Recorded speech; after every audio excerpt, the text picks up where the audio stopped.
இப்போ ஆர்ச்சி இருக்கான்ல, எந்த ஆர்ச்சி உனக்கு ஷார்ட்டாக வைக்கான், எந்த ஆர்ச்சி ஷார்ட்டாக வைக்கிறான்? ரெடியானுங்க வந்துட்டு இப்படி போனோடனே அவன் ரெடி ஆகிடும்.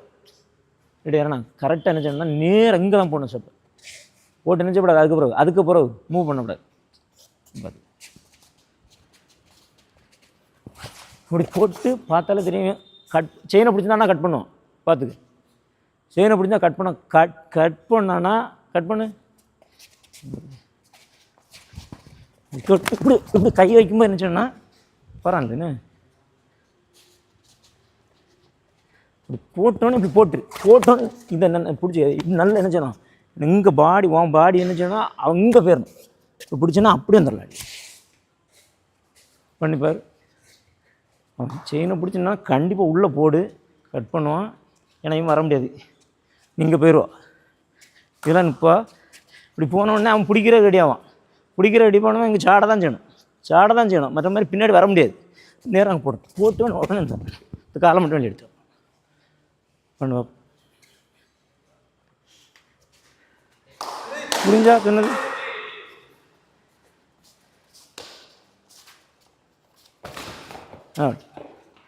பவரா கை என்ன செய்யக்கூடாது. இந்த எல்போ எல்லோரும் பார்த்துக்க, கை இப்படி வைக்கிறோம் அப்படின்னா இந்த எல்போவில் செய்யக்கூடாது, மடங்குச்சுன்னா பிடிச்சிடும்.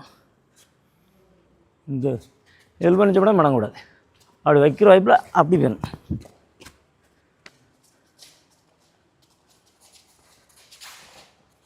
எப்பவுமே போட்டுக்கணும். நீ அது பண்ணால் பார்த்தியா, அப்பவும் போட்டுக்கணும். அப்போ என்ன அவன் என்ன செய்யணும், நீ அவன் அசால்ட்டாக என்ன செய்யணும் அங்கே தான் அப்படி நீயும் மெதுவாக தான் பண்ணான். நீ அதை அப்படி போட்டு தானேயா கரெக்டாக இருந்துருக்கும். நான் சொன்னேன் தெரியுமா, செயினை பிடிச்சி நிற்கும்போது உள்ளே போட்டு தொட்டுறேன்னு, உள்ளே போடும்போது செயினை பிடிச்சிட்டு என்ன செய்ய முடியாது, குத்தவும் முடியாது. அப்படியே குத்தினாலும் ஒத்த கையில் தான் குத்தினா மேலடி போயிடலாம். புரியல உனக்கு? இதெல்லாம் நம்ம ஆடும்போது எல்லாம் உள்ளே என்ன செய்கிறானோங்கிறத நம்ம பார்க்கணும். உள்ளே ஆடும்போது எவன் டிஃபென்ஸ் என்ன செய்கிறான், அவன் செயினை பிடிச்சிருக்கான், அப்போ அவன் என்ன செய்வான், நேராக ஓடணும். அவன் கிட்ட வர ஓடணும். அதுக்கப்புறம் என்ன செய்யணும், நின்னா போதும் அவன் அழகாக அடிச்சு விட்ருவான். அதுமாரி கையை இங்கே பிடிச்சிருந்தா மட்டும் தான் குத்த முடியும். இப்படி வச்சுட்டு செயினை பிடிச்சிட்டு குத்த முடியாது. அப்படியே குத்தினாலும் இப்படி தான் குனியமாக மேலடி போயிடலாம். பார்த்துருவேன். நீ எப்போ ஆட மாதிரி ஆடு, இப்படி கிட்ட தப்புனே புரியுதா. அவன் வெளியே போயிட்டு போட்டால் நான் மட்டும் உள்ளே நின்று டப்புன்னு போட்டால் கட் பண்ணிக்கணும். உடனே பெண்ட் பண்ணிடு. நீ இப்படி நிற்காது. ஆடு.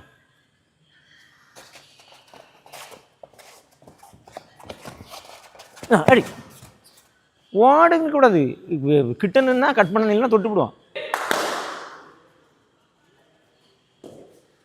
இழுத்து கிட்டவா. இப்படியே போகிறான். அப்படிதான் இப்படி தானே போகிறான். அடிக்காத மேலே போ, உள்ளே வரட்டு. அவனுக்கு ரீச் போடணுன்னா இப்படி வந்து போடணும். இப்படி போட்டாலும் நல்லா இப்படி போடணும். அப்போ அடித்தா கட்டான், எவனாலும் மாட்டோம். நீ இப்படி போகிறானுக்கு அடிச்சேன்னா இப்படி அவன் சும்மா தான் படுத்தான் லைனு. அவ்வளோ செயினை ஆடுறான். நில்லு. செயினை பிடிச்சி இப்படி கிட்ட வந்து நின்னானேயா, இப்படி கிட்ட வந்து நின்னான்னா என்ன சொன்னான், இந்த காலில் பெரு அவங்க பார்த்துக்க. நீ இப்படி ஆடலாம் இப்படி நின்று இப்படி போடக்கூடாது. போட்டால் கட் பண்ணுவோம். அப்போ என்ன சொன்னால் இந்த பாரு நின்று என்ன சொன்னால் இந்த காலை இங்கே போட்டால் போதும். இங்கே இழுத்து போட்டு அப்படி தொட்டணும். சரியா? வெளியே இழுத்து போட்டு தொட்டு அவன் அடிப்பான். அவன் அடிக்க கிடைக்கணும்னா அதுவும் அவன் நேராக தான் அடிக்க முடியும். இப்படி நேராக இப்படி போடுமே பேர் இப்படி போட்டு போடும்போது இப்படி அடி. அதில் கேப்பில் போனால் இல்லைன்னா மேலோடி போனால் இல்லைன்னா அவனுக்கு கை வைக்கணும். ஏதாச்சும் அடி இப்படி போட்டு இப்படி நிறுத்தினா அவன் ஓடிட்டான். அவனுக்கு அங்கே ஓடுறவனுக்கு இதுக்கு இங்கே கையை போடான்னு கேட்டேன். கையை போட்டால் நீ இப்படி போய் அவனை அவன் அடித்தா மாட்டான். அதை இதில் நிறுத்திட்டானேயா, இப்படி போயிட்டு அப்படி ஓடிட்டான்.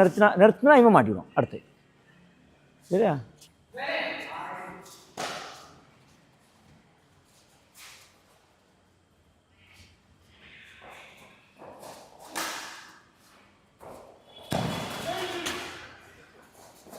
என்ன உடம்பு